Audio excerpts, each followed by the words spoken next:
Quand sort la recluse de Fred Vargas. Adamsberg, assis sur un rocher de la jetée du port, regardait les marins de Grimsey rentrer de la pêche quotidienne, amarrer, soulever les filets. Ici, sur cette petite île islandaise, on l'appelait Berg. Vent du large, 11 degrés, soleil brouillé et puanteur des déchets de poissons.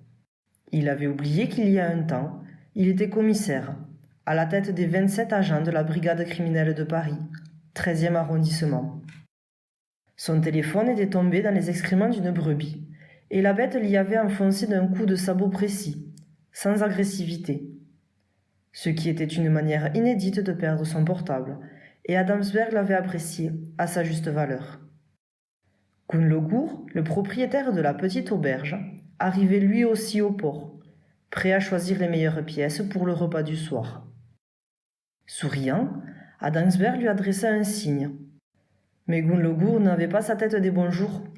Il vint droit vers lui, négligeant le début de la criée, sourcils blonds froncés, et lui tendit un message. « Firirpik, dit-il, en le montrant du doigt.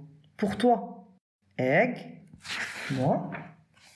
Adamsberg, incapable de mémoriser les rudiments les plus enfantins d'une langue étrangère, avait acquis ici, inexplicablement, un bagage d'environ 70 mots, le tout en 17 jours.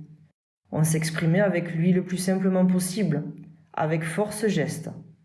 De Paris, ce papier venait de Paris forcément, on le rappelait là-bas, forcément.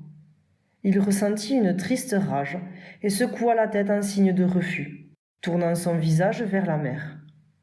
Gunnlaugur insista en dépliant le feuillet, puis en le lui glissant d'entre les doigts. Femme écrasée, un mari, un amant, pas si simple, présence souhaitée, informations suivent. Adamsberg baissa la tête, sa main s'ouvrit et laissa filer la feuille au vent. Paris? Comment cela, Paris? Où était-ce Paris?